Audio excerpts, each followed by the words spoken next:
No contact को start करने का बेस्ट टाइम कौन सा होता है? इतनी सारी वीडियोस आपने बना दी हैं कि कैसे कैसे अप्लाई करना है। आप ये भी बता दें कि रिलेशनशिप में ऐसा कौन सा मकाम होता है, सिचुएशन होती है, लेवल होता है जब नो कॉन्टैक्ट अप्लाई कर देना चाहिए। सबसे पहले मैं आपको बताऊंगी सिचुएशंस कौन कौन सी हैं जिसमें आपने नो कॉन्टैक्ट अप्लाई कर देना है। उसके बाद हम बात करेंगे मेंटल प्रोसेस की। उसमें आपके एक्स का मेंटल प्रोसेस आएगा, थॉट्स आएंगी ऐसे वक्त पर, आपकी थॉट्स आएंगी, और जब नो कॉन्टैक्ट अप्लाई कर दिया जाता है तो तब मेंटल प्रोसेस में क्या चेंज आता है, वो सब इस हेड में कवर होगा। उसके बाद मैं आपको बताऊंगी कि ये वर्किंग कैसे करता है, यानी कि नो कॉन्टैक्ट जब आप अप्लाई कर देते हैं तो क्या स्टेप्स होते हैं, क्या वर्किंग होती है, जो माइंड प्रोसेस मैंने आपको पहले बताया उसमें क्या चेंज आता है। फिर हम बात करेंगे रिजल्ट की, किस तरह आपको आपके मतलब का रिजल्ट मिलेगा। तो लेट्स स्टार्ट। बहुत सारी सिचुएशंस में से 5 ऐसी सिचुएशंस जिन पे नो कॉन्टैक्ट शुरू कर देना चाहिए या स्टार्ट कर देना चाहिए। अब आपने क्या करना है, अपनी सिचुएशन को देखना है कि इन 5 में से कहाँ पे फिट बैठती है, ताकि आप एक इमेजिनेशन स्टार्ट कर सकें स्टेप बाय स्टेप के किस तरह से आपने इसको अप्लाई करना है और कैसे ये स्टार्ट होगा, क्या क्या वर्किंग होगी। सिचुएशन नंबर 1, जब कोई आपको इग्नोर करने लगे तो आपने नो कॉन्टैक्ट अप्लाई कर देना है। इग्नोर करने में बहुत सारी चीज़ें आती हैं। डायरेक्ट कोई इग्नोर करता है, फ़ोन पे कोई इग्नोर करना शुरू कर देता है, लेकिन एक्चुअल में इग्नोरेंस ये होती है कि वो आपको ये फील करवाने लग जाए कि आपकी उसकी ज़िंदगी में कोई वैल्यू नहीं है। ये इंटेंशनली भी हो सकता है और अनइंटेंशनली भी कोई कर सकता है। ये इंटेंशनली भी हो सकता है और अनइंटेंशनली भी कोई आपके साथ कर सकता है, उसको पता ही नहीं चलेगा। डिफरेंट फैक्टर्स होते हैं जिसकी वजह से वो इग्नोर करना शुरू कर देता है और आपको नो कॉन्टैक्ट स्टार्ट कर देना चाहिए ऐसे मौके पर। जब कोई नाराज़गी हो जाए या कोई भी मसला हो और रीच आउट आपकी तरफ से किया जाए, हमेशा पहल आपकी तरफ से हो, तो ऐसे मौके पर भी नो कॉन्टैक्ट अप्लाई कर देना चाहिए, क्योंकि ऐसा मकाम आ जाता है जिस पर आप थक जाते हैं और फिर नो कॉन्टैक्ट भी असर नहीं करता। तो सिचुएशन देखकर अप्लाई कर दें,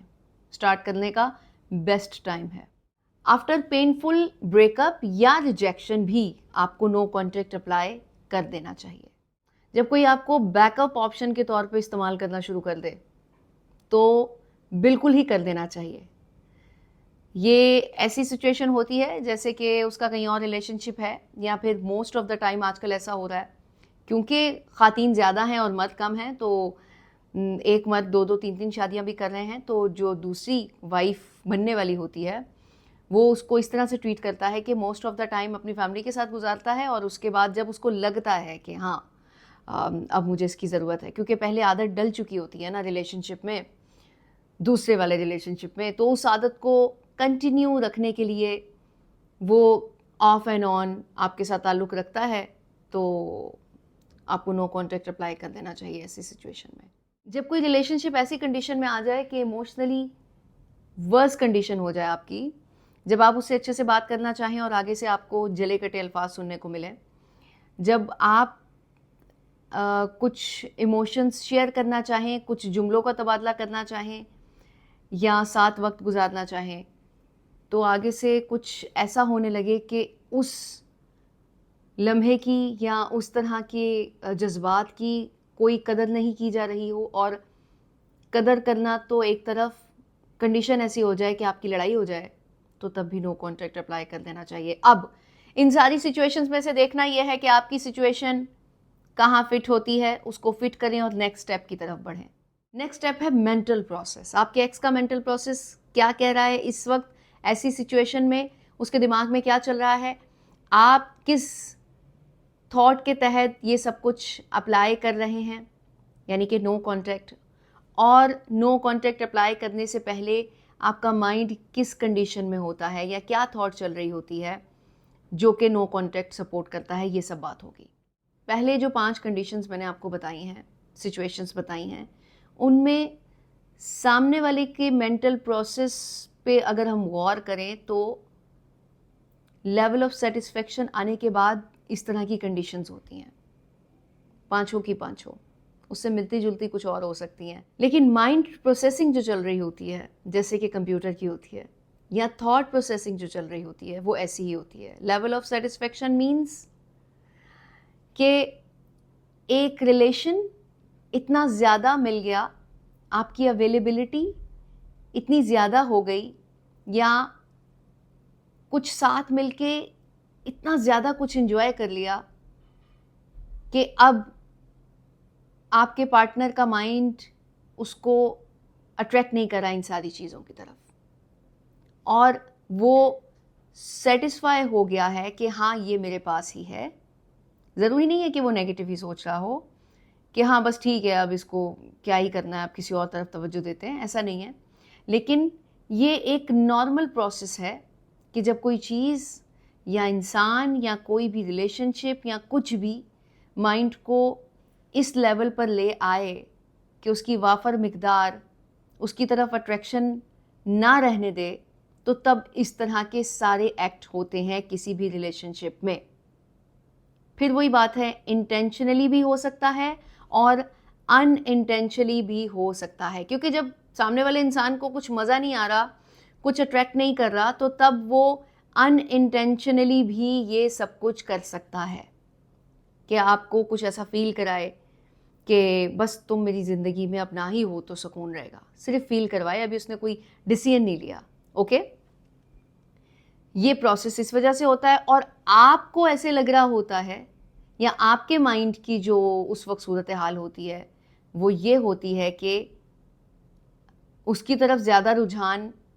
आपका इसलिए होता है, आपको लगता है कि अगर मैंने ज़्यादा अच्छा किया तो इसकी अट्रैक्शन बरकरार रहेगी, अगर मैं ज़्यादा गिफ्ट दूं या तवज्जो दूं या कनेक्शन बहाल रखूं तो दूसरा बंदा इस चीज़ की तलब में आता रहेगा, जबकि ऐसा नहीं होता, बिल्कुल उल्टा प्रोसेस होता है। और सीधा बताऊं तो आपका लेवल ऑफ सेटिस्फेक्शन नहीं आया होता, क्योंकि कहीं ना कहीं सामने वाले की तरफ से आपको कुछ प्रोवाइड किया जा रहा है और कुछ नहीं किया जा रहा, तो इस वजह से आपकी ये स्टेट अभी बरकरार है। आप पर भी आ सकता है, ठीक है, लेकिन अभी नहीं आया तो आप ऐसी सिचुएशन में हैं तो नो कॉन्टैक्ट अप्लाई करना ज़रूरी है। अब जब आप प्रोसेस शुरू कर देते हैं और अप्लाई कर देते हैं तो तब क्या होता है, तब जो चीज़ उसे वाफर मिकदार में मिल रही है वो एकदम आपने रोक दी, तो उसके माइंड को तरतल्ली मच गई कि ये क्या हुआ, मैं तो बहुत सुकून से किसी और तरफ लगा हुआ था, तो यहाँ पे तो सप्लाई ही बंद हो गई है। तो आप चाहते हैं या नहीं चाहते, वो चाहता है या नहीं चाहता, लेकिन नो कॉन्टैक्ट अप्लाई करने की वजह से उसका माइंड आपकी तरफ अट्रैक्ट होगा बगैर वजह जाने कि क्या हो रहा है। सप्लाई बंद हुई, माइंड ने फौरन टक टक किया कि हाँ जी नॉक नॉक। तो नो कॉन्टैक्ट आसान अल्फाजों में इस तरह से माइंड पे वर्किंग करता है, और जब क्यूरियोसिटी बढ़ती है तो दोबारा उन सारी चीज़ों की तलब होती है, गैप डलता है तो दोबारा से उस चीज़ की तलाश होती है जिसकी आदत डली होती है। तो कोई ख़ास रीज़न नहीं होती सामने वाले के वापस आने की, वो अभी सोच नहीं रहा होता कि क्या क्या है। जैसे जैसे गैप बढ़ता जाता है नो कॉन्टैक्ट में, वैसे वैसे उसका माइंड दोबारा से प्रोसेसिंग में आ जाता है और तब सोचना शुरू होता है कि हाँ वो चीज़ें मुझे चाहिए दोबारा से, लेकिन उसके लिए वक्त लगता है। इसीलिए मैं नो कॉन्टैक्ट की हर वीडियो में बताती हूँ कि मुस्तकिल मिजाजी के साथ चलें, वेट करें, माइंड को प्रोसेस करने दें। माइंड की सारी सूरत हाल बताने के बाद नो कॉन्टैक्ट किस तरह से वर्क करता है आधा तो मैं आपको बता चुकी हूँ, आगे मैं कुछ और एडिशन कर दूँ सिचुएशन वाइज। जो 5 कंडीशंस मैंने शुरू में बताई हैं उनमें होता ऐसे है कि माइंड प्रोसेसिंग पे लग जाता है। जैसे जैसे जो स्टेप मैंने नो कॉन्टैक्ट के बताए हुए हैं, फोल्डर देखना है तो डिस्क्रिप्शन बॉक्स में फोल्डर है, उसमें जाके अपने हिसाब से वीडियोस देख लें जो पॉइंट क्लियर नहीं है। वरना ये आई कार्ड भी साथ साथ मैं आपके साथ शेयर करती रहती हूँ नो कॉन्टैक्ट से रिलेटेड, तो स्टेप बाय स्टेप आपने अप्लाई करना है। नो कॉन्टैक्ट में कुछ चीज़ों का ख्याल रखना होता है। नंबर 1, आपने दरवाज़ा बंद नहीं करना।